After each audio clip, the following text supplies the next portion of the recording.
Salam əziz Sport 1 izləyiciləri, ötürmək yenidən efirdədir. Həmişə kimi mən İlkin Sultanlı və Kamal Bayramov sizləri salamlayır. Salam, xoş gördük hər birinizi. Kamal bəy, biraz yorucu həftə oldu. Bəli.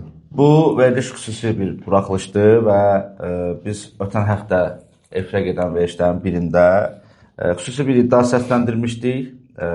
Mənbənin verdiyi məlumat əsasında belə bir məlumatı izləyicilərimizə, oxucularımıza çatdırmışdıq ki, Kəpəz Futbol Klubunun Müşahidə Şurasının üzvü Fərman Ağcadəyə məxsus olan Agrosport şirkətinə klub tərəfindən 2 stadionun ödənişi üçün, yəni baxım ödənişləri üçün 24 min manat Agrosport şirkətinə ödəniş edilir və əvvəllər bu məbləğ 12 min manat olub, bu ildən isə 24 min manat olub.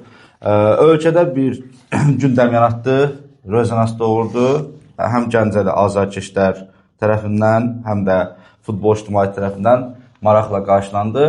Və biz jurnalist prinsiplərini qoruyaraq, jurnalist etikasını qoruyaraq bu məlumatı daha da dəqiqləşdirmək qərarına gəldik. Real faktlara söykənmək istədik. Mənbəmizə bildirdik ki, həmin məlumatları, hansı ki bizə göstərilən məlumatları biz ictimaiyyətə çatdırmaq istəyirik, göstərmək istəyirik və bu mümkün olmadı. Amma jurnalist olaraq mən tam dərindən araşdırmalar apardım, real məlumatları əldə etmişəm, sənədləri əldə etmişəm. Hazırda sənin gördüyün qarşında sənədlər var və bu sənədlər Kəpəzin sponsoru olan Unibankın çıxarışları, yəni bank çıxarışları əsasındadır. Əsas məlumatı bildirim ki, tarixlər var, Kəpəzin VÖN hesabı var, nömrəsi var və təbii ki, bunlar hüquqi bir proses olduğu üçün biz Kəpəzin VÖN, hüquqi VÖN ünvanı çatdıra bilmərik, göstərə bilmərik. Əlimizdə olan məlumatlar əsasında deyirik ki, Kəpəz və Agrosport şirkəti arasında müqavilə var. Ot örtüyünün, belə deyək də, bərpası, baxımı üçün, yararsız hala salınmaması üçün Agrosport şirkəti Kəpəz Futbol Klubu ilə əməkdaşlıq edir. Amma Agrosport şirkətinə heç bir ödəniş olunmur bundan bağlı. Bundan bağlı bank çıxarışları var. Müxtəlif tarixlərdə avqustun 6-sı olub, bir də sentyabrın 9-u olub. Bu tarixlərdə, fərqli tarixlərdə ən sonuncu da olub fevralın 18-i. Fərqli tarixlərdə baxılırsa sənədlərdir və heç təbii ki, müqavilə əsasında burada ödəməni 0 manat olaraq göstəriblər. Çünki bu klublar belə deyək, lisenziyalaşdırma komitəsinə və göndərilməlidir. Maliyyə hesabatı ilə bağlı həm lisenziyalaşdırma komitəsinə göndərilməlidir, həm də ki AFFA-ya əsas belə deyək, hesablama palatasına. Yəni hesabat verilməlidir ki, o 0 manat bu şirkətlə müqaviləmiz var. Bu işlərin dəyəri 0 manat əsasındadır. Məsələ burasındadır. Bəli, biz məlumatı verdik, ictimaiyyətdə rezonans doğurdu, amma yenə deyirəm, orada da bizim əlimizdə bizə göstərilmişdi. Biz də buna əsasən, yəni özümüzdən söz deməmişdik. Amma bu iddianı səsləndirən qarşı tərəf, bizə məlumatı verən qarşı tərəf razı olmadı ki, biz bu sənədləri burada göstərək və biz araşdırmamızı daha da dərinləşdirdik. Başqa mənbə tapdıq. Həmin mənbə bu sənədləri bizə təqdim etdi və Kəpəz tərəfinin haqlı olduğunu göstərmiş oldu. Və orada fərqli bir iddiada səsləndirmişdik. Turan Tovuz Futbol Klubu əvəzli komandaların oyunlarının keçirilməsi üçün, Akademiya meydançasında oyunlarının keçirilməsi üçün Kəpəz Futbol Klubuna da ödəniş edir. Əslində bu məsələ, yəni klublar arasında heç kimə boşlu deyil. Kəpəz klubu tərəfindən bizə təklif olunan, yəni məlumatda, verilən məlumatda bu artıq məlumat Kəpəz futbol klubu tərəfindən gəlib ki, Turan futbol klubu hər hansısa bir ödəniş etmir bizə. Bunun səbəbini soruşduq. Bunun səbəbi belədir ki, Turanın bu əvvəlki dönəmlərdə Kəpəz Tovuz stadionundan mümkün qədər istifadə elədi və həmən dönəmdə Tovuz rəhbərliyi onlara bir jest elədi, hansı ki o istifadə müddətində onların ödənişləri olmalı idi, filan bir şeylər olmalı idi və o ödənişləri heç bir şərtsiz onlardan köməklik göstərdi. Yəni Kəpəzin o çətin dönəmində bir köməklik göstərdi və ona qarşılıq olaraq mən tam məlumatlı deyildim və mən də məlumat aldım. Ona qarşılıq olaraq Kəpəz futbol klubu da bugünkü gündə Tovuzun orada əvəzedicilərin oyun keçirməsini və bundan qabaq ki, hansı ki o qısa müddətli təlim məşq toplanışları keçirmişdi, o proseslərin heç birində Tovuz klubuna heç bir ödəniş olmayıb. Yəni bu fikir bizim öz fikrimiz idi, öz iddiamız. Çünki peşəkar müstəvidə hər iki tərəfin qarşılıqlı ya razılığı olmalıdır, ya da müqaviləsi olmalıdır. Yəni heç kəs boşlu deyil ki, bu bir jest deyil. Bu hər iki klubunun vaxtında bir-birinə olan qarşılıqlı, yəni hörmətinin bugünkü gündə məsələn o qarşılığıdır ki, Kəpəz də həmən hörməti diqqətdə saxlayıb və Turana jest edir. Adil Vəliyev, yəni Müşahidə Şurasının sədri və əsas tanınan simalardan biri olan Fərman Alizadə, hansı ki Agrosport şirkətinin rəhbəridir. Əgər klubu normal bir səviyyə çatdırmaq istəyirlərsə, bütün söz-söhbətləri bitirməlidirlər, bütün xırda və böyük münaqişələri həll eləməlidirlər. Yəni, iş gördüklərin ictimaiyyətə çatdırmalıdırlar. İndi mən sənə bir sual vermək istəyirəm. Səncə Kəpəzin Unibankla müqaviləsi varmı? Çünki belə bir məlumat paylaşmışlar rəsmi şəkildə. Yəni, bir çoxları bildirir ki, Kəpəz Unibankla sponsorluq müqaviləsi imzalamışdı, amma şirkətin hər hansısa bir bura dəstəyi yoxdur. Sən necə düşünürsən bu iddialarla bağlı? Nəsə fikrin varmı bununla bağlı? İndi ilkin, bilirsən ki, bu məsələ biz bu verilişdə danışandan sonra böyük bir rezonans doğruldu və sən də bayaq qeyd etdin ki, ağır bir həftə keçdi. Yəni, bununla bağlı böyük bir suallar gəldi və biz də qərara gəldik ki, sənlə bir yerdə qərara gəldik ki, həqiqətən də ictimaiyyətə doğrunun düzgünü çatdırmaq üçün hər biri şəffaflıqla araşdırılmalıdır. Çünki hər kəs bizə qulaq asır, bizi dinləyir və ən əsası da biz sən köhnə bir futbolçu kimi, indiki məşqçi kimi, mən də jurnalist kimi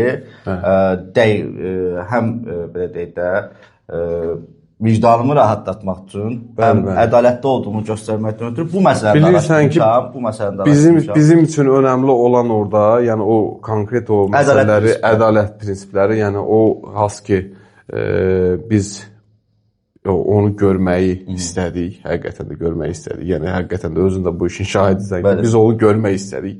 Elə bir məsələ idi ki, yəni, hər insan bugünkü gündə durub gedib onu görmək istəsə, o, hansı ki, Unibankdır, digər bu ödənişlər var, bunları görmək istəsə, məncə bunlar üçün də bu şərait yaradılmaz. Amma şəffaflıq üçün bizim üçün bu şəraiti yaratdılar və biz onu canlı olaraq hər şeyi izlədik və hal-hazırda da qarşımda da həmən izlədiyim şeylərin qarşımda da gördüm. Məncə bu baxdığımız sənəd yetərli bir sənəd idi. Yəni çıxarışlar var, pul girişləri, pul çıxışları. Yəni klubun VÖN nömrəsi var, Unibankın çıxarışı var. Yəni bayaqki təqdim etdiyimiz sənəddə Kəpəz Peşəkar Futbol Klubu İctimai Birliyi VÖN nömrəsi var və Agrosportun VÖN nömrəsi var. Biz bu nömrələri, mən bunların hamısını araşdırmışam, yəni bircə baxmışam. VÖN nömrələri üst-üstə düşür, eynidir, yəni Vergilər Nazirliyində düşür. Mən şəxsən qane oldum. Amma, yəni çünki VÖN nömrələri üstə düşür, Unibankın sənədi var, çıxarışı var, qalanı indi AFFA bilər, Kəpəz futbol klubu bilər. Bəli. Keçək digər məsələyə. Başqa bir araşdırma eləmişik sponsorluq məsələsi ilə bağlı. Biz Unibankı rəsmi şəkildə bildirdik ki, Kəpəzə sponsor gəlib, maliyyə dəstəyi olacaq kimi gəlib və mənə məlumat göndərildi, çatdırıldı, belə deyək də, bu xüsusi bir araşdırmamdır. Kəpəz futbol klubuna avqustun 1-dən maliyyə dəstəyi olur. Fərqli şirkətlər və şəxslər tərəfindən. Və mən bir adlar çəkəcəm. Yəni, əlimdə sənəd var.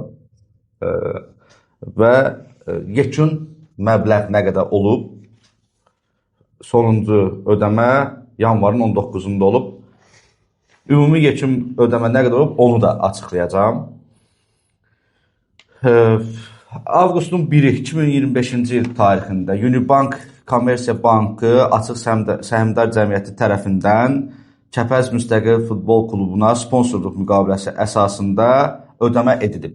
Konfidensiallığı qorumaqdan ötürü bu rəqəmi açıqlanır. Amma hansı ki, bu rəqəm mənim qarşımda var.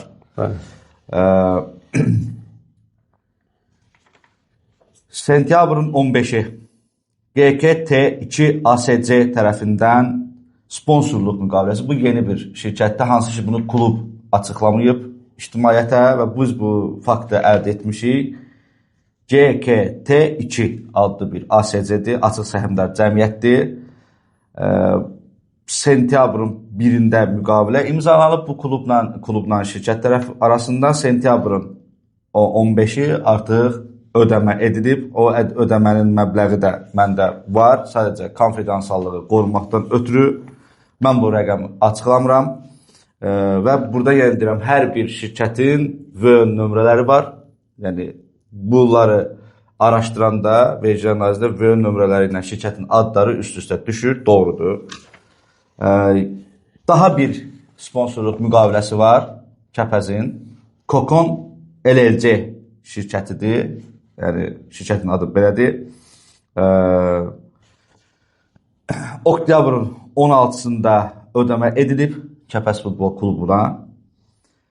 Növbəti bir yenə ödəmə var. Fərman Əlizadə, yəni klubun müşahidə şurasının üzvü ödəmə edib kluba müəyyən bir məbləğ.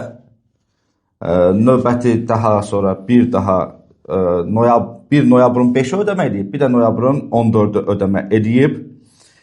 Növbəti bir sponsorluq müqaviləsi var. İmza Construction məhdud məsuliyyətli cəmiyyət, yəni MMC Kəpəz Futbol Klubu ilə əməkdaşlığa başlayıb. Düzdür, bunlar ictimaiyyətə açıqlanmayıb və 23 dekabr tarixində şirkət tərəfindən Kəpəzə sponsorluq müqaviləsinin ödəməsi edilib və Agrosport şirkəti tərəfindən dekabrın 30-u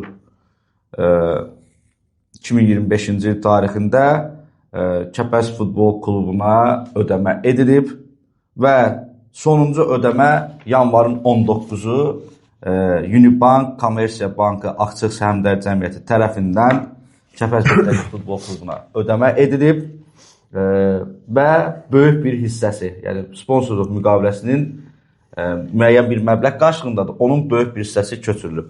Yəni, avqustun 1-dən yanvarın 19-u müddətinə bu 1, 2, 3, 7, 8 ödəmə olunub. Ümumi məbləğ 794.600 manat olub. Sponsorlar tərəfindən. Bəli, sponsorlar tərəfindən. Sponsorlar və müşahidə şurasının üzvü tərəfindən, yəni sırf Fərman Əlizadənin tərəfindən ödəmə olunub.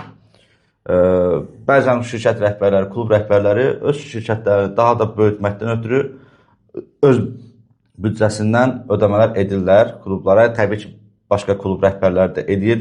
Amma qısa bir müddət ərzində bu qədər pul yaxşı bir məbləğdir, sponsorluq. Və yəqin ki, gələcəkdə bu problemləri aradan qaldırmaqdan ötürü, gələcəkdə bu müqavilələrin sayını artırarlar və komandanın daha yüksək səviyyəyə gətirməsi üçün çalışarlar, edərlər. Yəni ki, komanda ya sponsor dəstəyi var, maliyyə dəstəyi var. Sadəcə qalır indi Azərbağron komandası oynamalıdır, Kəpəzi Premyer Liqada saxlamalıdır. Yəni biz görürük ki, Kəpəzdə işləyən şəxslər var. Kəpəzə sevgi böyükdür və bunun da qarşılığını Azərbağron və futbolçular verməlidir. Bu mövsüm komanda Premyer Liqada qalmalıdır. Premyer Liqada qalmaq mübarizəsi verir. Başqa nə istəyirlər? Uğurlar arzulayaq. Gəncə kimi böyük bir şəhərin komandası olmalıdır. Tarixi bir klubumuzdur. O nə qədər yaxşı səviyyə gəlsə, Azərbaycan futboluna o qədər təkamül verəcək. Bizim ən böyük istəyimiz həqiqətən Gəncədə, mən Gəncədə stadiona ötürü darıxmışam. Ümid edirəm ki, bax, Agrosport şirkəti də var. Fərman Əlizadə də o şirkətin rəhbəridir və ot məsələsi elə Agrosportdan sorulur. Yəni, bu işə bu adamlar baxır. Tezliklə bu məsələni həll etməlidirlər. Yəni, mütləq şəkildə həll etməlidirlər ki, Gəncəlilər artıq sürgün həyatı yaşamasınlar. Həm azarkeşlər, həm futbol klubu. Orada yəni, istənilən halda 3000, 4000 azarkeş gələcək. Biz, belə deyək də, Axırıncı və Gəncə stadionunda olanda jurnalistlər sektorunda üzərində azarkeş simüşkət istəyirdilər, başımıza tökülürdü. Ona belə razıydıq, gedirdik, işimizi görürdük. Onda belə 3000, 2000 azarkeş gəlirdi. Ən aşağı oyuna belə Səba ilə oyuna, Rəvanla oyunlara, yəni o qədər azarkeş gəlirdi. İndi müasir stadion tikildi dövlət tərəfindən. Möhtəşəm bir arenadır, yəni həqiqətən. Fərman Əlizadə də bu məsələləri tez bazar həll etməlidir. Keyfiyyətli şəkildə olmalıdır stadion. Komanda ora qayıtsa, ən aşağı 3000-4000 azarkeş yenə gələcək oyunlarına. Bu da böyük bir motivasiyadır. Bəlkə də daha çox gələcək. Çox düşünürəm, yeni stadionda, bəlkə stadionda oturmağa yerlər yox idi. Daşların üstündə otururdular. Amma bu gün müasir yəni bir stadion tikilib orada. İnsanlar gəlib həm futbola baxacaq, həm istirahət edəcək böyük bir arenada. Amma əvvəlki dönəmdə oynayanda baxırdıq ki, insanlar daşların üstündə oturur və bəzi yerlərdə skamyakalar var idi və yaxud yox idi. Və o bir növdə təhlükə idi. Yəni stadionun çökmə ehtimalı da var idi. Yəni o qədər azarkeşi qəbul etməyə. İndi qalır, baxın, büdcə var, sponsor var, idarə etməyə adamlar da var. Əvvəllər deyildik, Kəpəz sahibsiz qalıb, idarə etməyə adamlar da var. Qalır bir stadion məsələsini həll etmək, ondan sonra artıq məncə Kəpəzin iddiaları da böyüməyə doğru gedə bilər.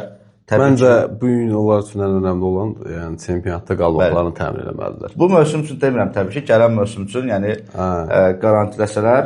Garantiləməlidirlər çünki qalmadıqları halda istər-istəməz avtomatik sponsorlar da çəkiləcək, büdcə də düşəcək aşağı və günü-gündən də aşağı dəstədə yüksək liqaya qalxmaq üçün mübarizə çox gərginləşir və ora getdiyin halda geri dönməyin çətin məsələlər ortaya qoyulur. Olduğunu görürük, şahid oluruq. Ortaya çətin məsələlər qoyulur. Ona görə bugünkü gündə yəni çalışmalılar ki, futbolda gəlmək istəyənlərin sayı çoxalır. Bəli. Sözün əsl mənasında futbolda hərə öz rayonun yenidən qaytarmaq istəyir. Bugün dövlət tərəfindən o 2,5 məsələsinə görə yəni bir çox rayon çalışır ki, öz komandasını qaldırsınlar. Yəni mən biraz pul xərcləyim düşünürlər. Ən azından orada mən bir komanda qurmaq üçün mənə bir dəstək var dövlət tərəfindən. Ona görə iki dənə, bir dənə də bir balaca bir sponsor tapacam, böğrünü başını düzəldib bir komanda qurmaq istəyirlər. Həs ki, rayonlar istəyir ki, onlarda da böyük futbol olsun. Amma əvvəllər belə bir şans olmadığına görə, yəni o qədər də qabağa atılmırdılar. Amma bu gün baxırsan ki, birinci dəstədə bu gün qana-qan mübarizə gedir. Premyer Liqamıza da belə mübarizələr arzulayırıq. Həqiqətən birinci liqada bizimdir, Premyer Liqada bizimdir. Yəni inkişafın daha yüksək səviyyədə, stadionların daha gözəl səviyyədə olmasını arzulayırıq. Bugünkü buraxılışımız xüsusi buraxılış yenə də bildiririk. Ona görə də biraz qısa müddət çəkdi. Çempionatla bağlı, Qarabağla bağlı buraxılışlarımız növbəti verilişlərdə olacaq. Bizə ayrılan vaxt bu qədər. Sağ olun, salamat qalın. Sağ olun.